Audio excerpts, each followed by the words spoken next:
হজের পরে দেশে ফিরে আসার পরে প্রথম আপনাদের মুখোমুখি হলাম।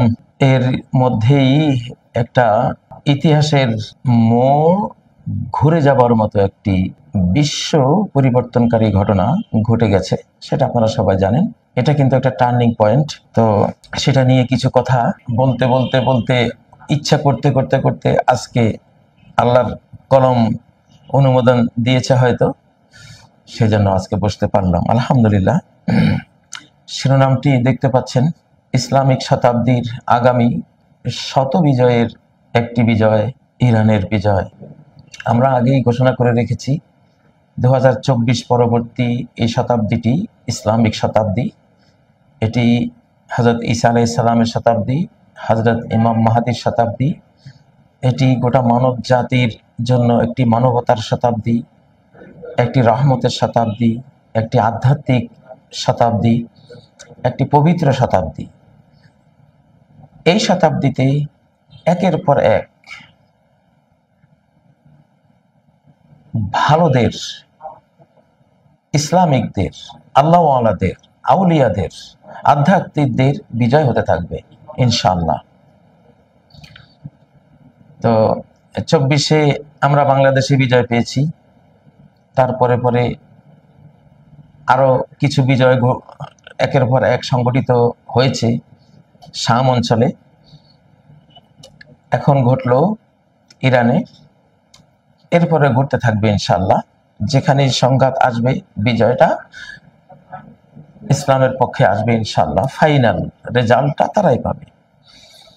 বিশ্ব মিডিয়ায় বিজয় ইসলামের হবে, রণাঙ্গনের বিজয়ও ইসলামের হবে, অর্থনৈতিক বিজয়ও ইসলামের হবে, মনোজাগতিক বিজয় ইসলামেরই হবে, সাংস্কৃতিক বিজয় ইসলামের হবে, ফিজিক্যাল স্পিরিচুয়াল যত বিজয় প্রত্যেক সেক্টরে ইনশাআল্লাহ মানবতার, ইসলাম মানে তো মানবতা, ইসলামের মানবতার, রহমতের, দয়া মায়ার একটা বিজয় ঘটবে। এটা হলো মূল কথা। এটারই একটা, এই সিলসিলারই একটা পর্ব হলো ইরানের বিজয়। ইরান নিয়ে অনেক কথা আছে, শিয়া সুন্নির অনেক মত পার্থক্যের বিষয় এখানে আছে। সেগুলো এখন, সেই পাতাগুলো এখন গুটিয়ে ফেলুন, এখন সেগুলো পড়ার দরকার নেই। এটা নতুন শতাব্দী, কি হয় দেখুন, আগে আগে দেখিয়ে হোতা হে কিয়া। আমি একটি আয়াত আজকে বাছাই করেছি, সূরা মুহাম্মাদের শেষ আয়াত। আবার বলছে সূরা মুহাম্মাদের সর্বশেষ আয়াত, 38 নম্বর আয়াত। এটি 26তম পারার 47তম সূরা, সূরা মুহাম্মদ, হযরত মুহাম্মদ সাল্লাল্লাহু আলাইহি সাল্লামের নামের সূরা। আয়াতটির সাথে মুহাম্মদ নামেরও একটা সম্পর্ক আছে। এটি তাফসীর ইবনে কাসির, তাফসীর কুরতুবী সহ আহলুস সুন্নাহ ওয়াল জামাতের সঠিক তাফসীরগুলো, বড় বড় যত তাফসীর আছে, তাবারী সহ সব তাফসীর আপনারা দেখতে পাবেন।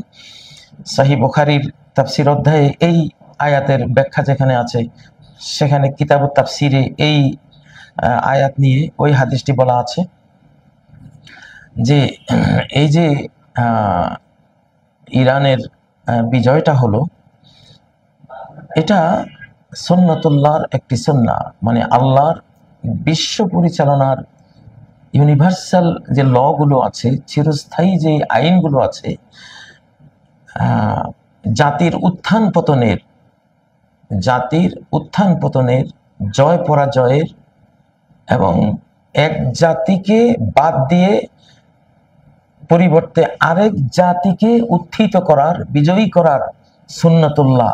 আবার বলছি, এক জাতিকে বাদ দিয়ে কুঁড়ে জাতি, অলস জাতি, ভোগ বিলাসের ভাগাড়ে নিমজ্জিত হয়ে হারিয়ে যাওয়া জাতি, তাদেরকে বাদ দিয়ে অগ্রসরমান,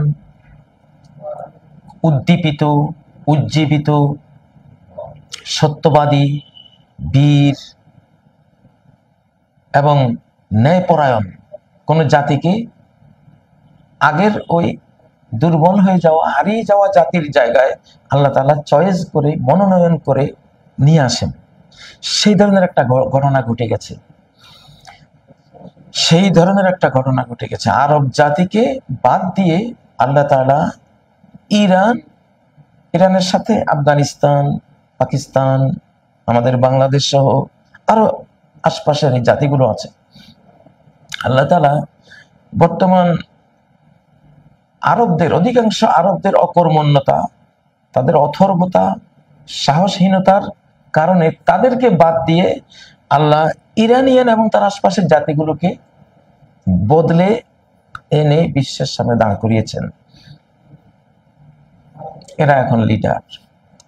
তো সে আয়াতটি আমি পড়ছি, আউযু বিল্লাহি মিনাশ শাইতানির রাজীম, ওয়া ইন তাতাওয়াল্লাউ ইয়াস্তাবদিল কওমান গায়রাকুম সুম্মা লা ইয়াকুনু আমসালাকুম।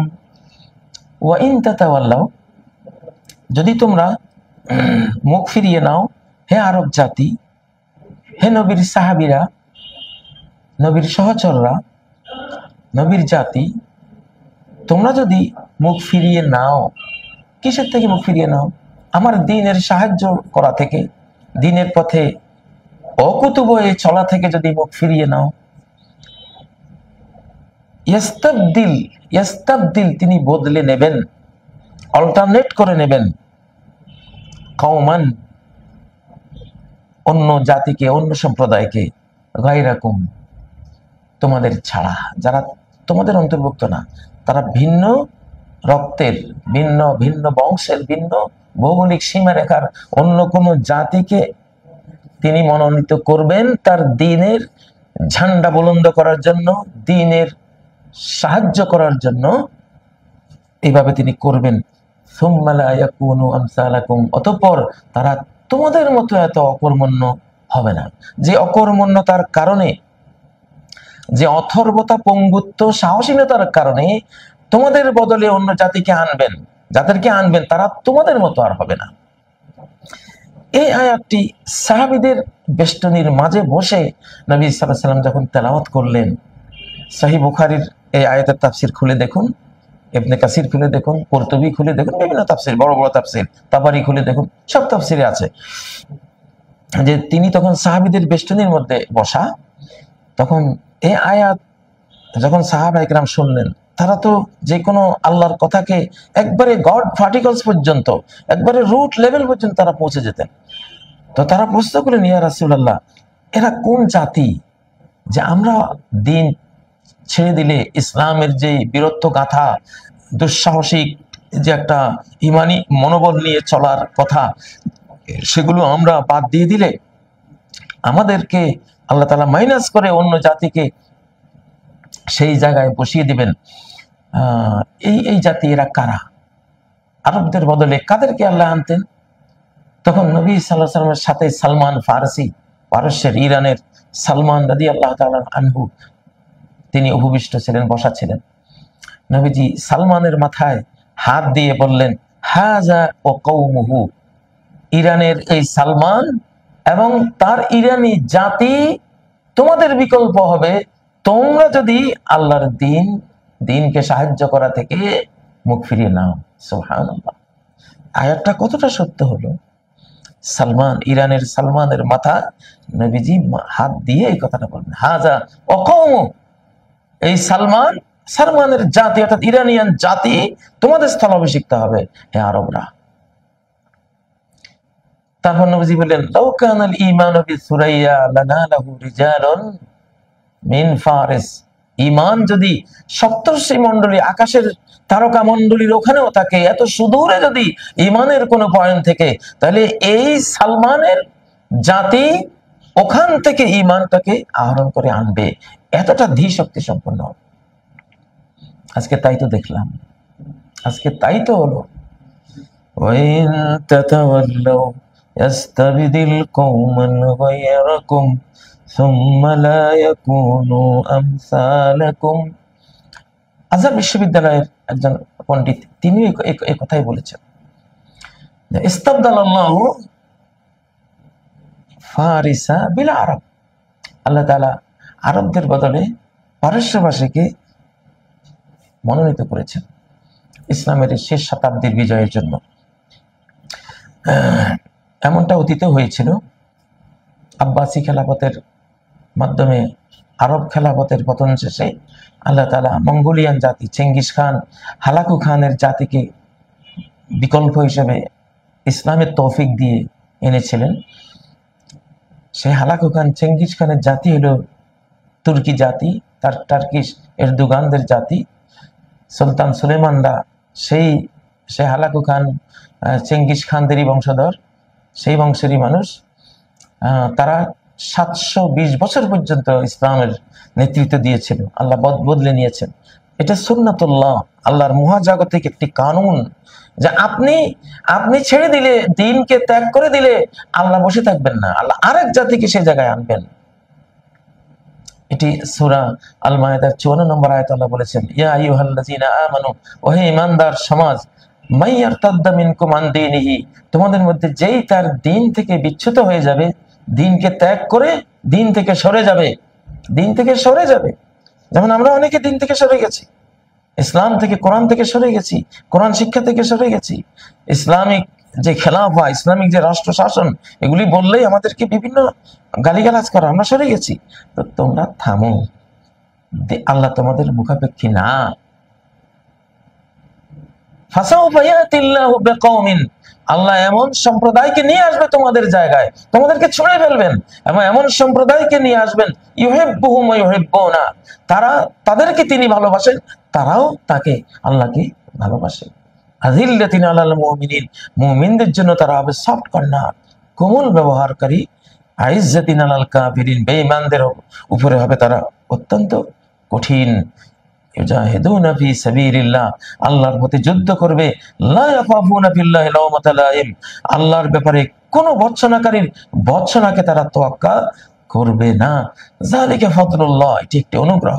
এই ইস্তিবদালটা, এই যে এক জাতিকে ছড়ে ফেলে আরেক জাতিকে বদলে নিয়ে আসা, এটি আল্লাহর অনুগ্রহ। এই অনুগ্রহ আল্লাহ যাকে চান তাকে দেন। আল্লাহু ওয়াসিউন আলিম, আল্লাহ অত্যন্ত সীমাহীন প্রশস্তির অধিকারী এবং সর্ববিষয়ে তিনি সর্বজ্ঞ।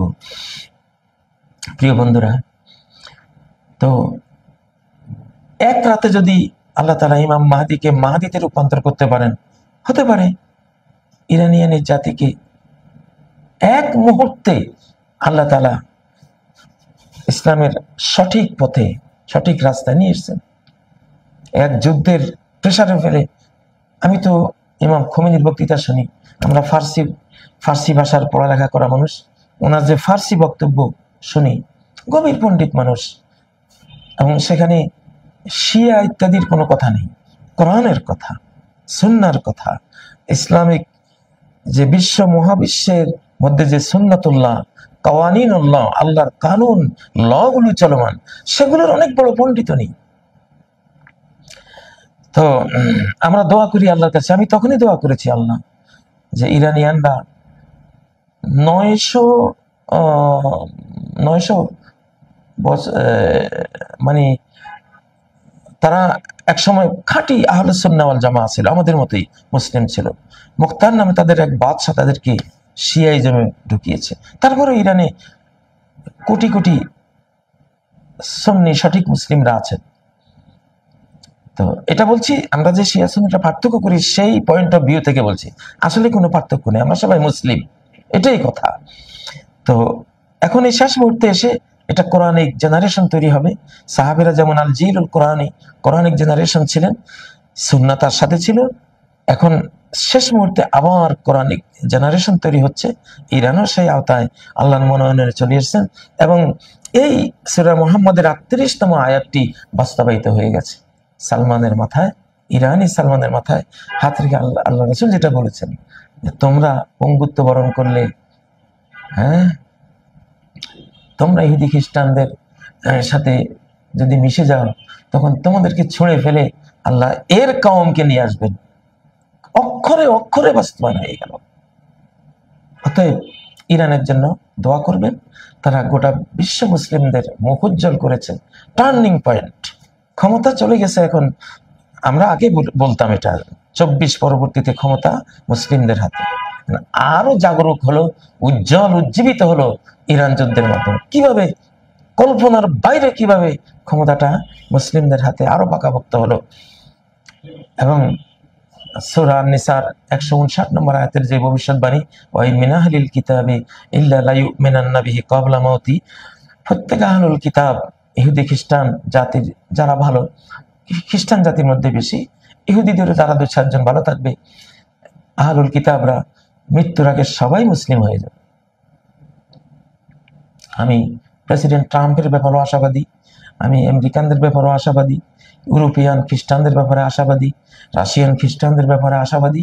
এই আয়াত সূরা নিসার 159 নম্বর আয়াতের বাস্তবায়ন টাইম এখন এই শতাব্দীতে, ওয়াই মিন আহলিল কিতাবি ইল্লা লা ইউমিনান্না বিহি, অবশ্যই কিতাবধারী আহলুল কিতাব, তাওরাত, ইনজিল, বাইবেল এবং তওরার যারা পাঠক, যারা জাতি, এদের একজনও বাকি থাকবে না ঈমান ছাড়া।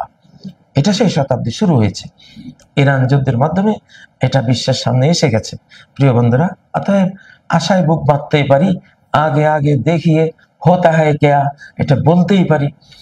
বাংলাদেশে তাই ইনশাআল্লাহ। বাংলাদেশে ইসলাম নিয়ে যারা এগিয়ে আসবেন, সর্বক্ষেত্রে ইসলাম নিয়ে আপনি কথা বলুন, হ্যাঁ ইনশাআল্লাহ আমরা ধীরে ধীরে, আমরা বলছি না একদিনেই আপনি একেবারে খাঁটি মুসলিম হয়ে যাবেন। নবীজির আমলে কেউ একদিনে খাঁটি মুসলিম হয়ে যায়নি, 23 বছর লেগেছে। 23 বছরে সম্পূর্ণ ইসলাম এসেছে। আপনি নিয়ত করে ফেলুন, আপনি আস্থা নিয়ে আসুন অন্তরে, ইনশাআল্লাহ। আমি ইরানের সাথে আছি, খোমেনির সাথে আছি, তিনিদের সাথে আছি, শামদের সাথে আছি, ইমাম মাহদির সাথে আছি, হযরত ঈসা আলাইহিস সালামের সাথে আছি, আল্লাহর সাথে আছি, মুহাম্মদুর রাসূলুল্লাহ সাল্লাল্লাহু আলাইহি ওয়াসাল্লামের সাথে আছি। ওনারা যেভাবে বলেছেন সেভাবে চলবো, সেভাবে রাজনীতি করব, সেভাবে রাষ্ট্র চালাবো, সেভাবে পরিবার চালাবো, সেভাবে নিজে চলবো। আপনি ইন্নামাল আমালু বিন্নিয়াত নিয়ত করে বলুন, ইনশাআল্লাহ সেই সময়টা একেবারে এখন আপনার সামনে। হ্যাঁ, ফররুখের 7 সাগরের মাঝি কবিতাটি বুঝি এই শতাব্দীর জন্য সে লিখে গেছে। আমরা দোয়া করি ফররুখের কাছে আল্লাহ বার্তা পৌঁছিয়ে দিন যে কত যে আধার পর্দা পাড়ায় ভোর হলো জানি না তা, নারঙ্গী বনে কাঁপছে সবুজ পাতা। সে নতুন শতাব্দীর এই বার্তা আল্লাহ আপনি ফররুখকে পাঠিয়ে দিন যে হ্যাঁ, তোমার স্বপ্নে সে শতাব্দী এখন এসে গেছে, তোমার বাংলাদেশে, সারা বিশ্বে। অতএব এটা এখন বাস্তবায়িত হবে, আল্লাহ তাআলা তৌফিক দিন। আবার বলছি, সূরা মুহাম্মদের 38 নম্বর আয়াতটি দেখে নিন, তাফসীর ইবনে কাসির সহ কুরতুবী, তাবারি সব বড় বড় তাফসীর কিতাবে দেখে নিন নবীজি কিভাবে ইরানের কথা বলেছেন। সালমান ফারসিকে অবলম্বন করে মাথায় হাত রেখে বলেছেন, এবং সেখানে যেটা বলেছেন যে লাউকান আল ঈমান, ঈমান, খাঁটি ঈমান, খাঁটি তাওহীদ যদি সপ্তর্ষি মণ্ডলীতে থাকে সেখান থেকে নিয়ে আসবে। সালমান 250 থেকে 300 বছরের হায়াতপ্রাপ্ত মানুষ, সেই তার ইরান থেকে ঘুরতে ঘুরতে ঘুরতে ঘুরতে মদিনার এই সুদূর মদিনায় এসে মুহাম্মদ সাল্লাল্লাহু আলাইহি ওয়াসাল্লামকে পাওয়ার জন্য সে অবস্থান নিয়েছিল। কত দূরবর্তী অভিযান চালিয়েছিল। তো এই দূর থেকে সত্যকে টেনে আনার মতো একটা অভিযান চালানোর একটা সাহস সালমানের মধ্যে যেমন আছে, তার জাতি ইরানিয়ানদের মধ্যে আছে। পারস্য সাম্রাজ্যের সেই স্মৃতিবাহক এই জাতির মধ্যে আছে। অতএব এখানে ইমানের বিজয়, আল্লাহ এদেরকে এখন খাঁটি ইমানের তৌফিক দিবেন। অতীত বাদ দেন, শিয়াইজমে কত কিছু ছিল বাদ দেন, ওগুলো যাবে, ওগুলো চলে গেছে, অনেকটাই বাদ হয়ে গেছে। তারা এখন খাঁটি ইমানের পথে, আলহামদুলিল্লাহ। তো ইমান তাদেরকে আবার সপ্তর্ষি মণ্ডলী থেকেও ইমান আহরণ করার তৌফিক দিয়ে দেবে আল্লাহর অনুমতি ক্রমে, আল্লাহর অনুমোদন ক্রমে, ইনশাআল্লাহ। তো আল্লাহ তাআলা ইরানের বিজয়কে বিশ্ব মুসলিমের বিজয় হিসেবে তিনি দান করুন। এবং আরবদের যারা এখনো সাহসী আছেন, আপনারাও সবক পাঠ অর্জন করুন, শিক্ষা অর্জন করুন যে কিভাবে আপনারা বাদ পড়ে গেলেন। হ্যাঁ, যাদেরকে আপনারা আপনাদের নিরাপত্তার ওসিলা বানিয়েছেন, তারাই আপনাদের পতনের ওসিলায় রূপান্তরিত হলো। আর তারা যাদের শত্রু ছিল এখন তারাই বিজয়ী হলো। এবং দেখবেন এক পর্যায়ে এরাও তাদের বন্ধু হয়ে যাবে। বিজয়ীর বন্ধু থাকে পৃথিবীর সব মানুষরাই। আন্নাস আবিদু মান গালাব, মানুষ বিজয়ী শক্তির অনুসারী হয়, এটাই ইতিহাস, এটাই স্বাভাবিকতা। তো আল্লাহ তাআলা ইরানের বিজয়কে মোবারক করুন, বরকতময় করুন। সামনে আরো যুদ্ধ হবে, আমি বলছি শত বিজয়ের একটি বিজয় এটি, আরো শত বিজয় আমাদের সামনে পাইপলাইনে অপেক্ষমান আছে। আগে আগে দেখি হোতা হ্যায় ক্যা। আসসালামু আলাইকুম ওয়া রাহমাতুল্লাহি ওয়া বারাকাতুহু।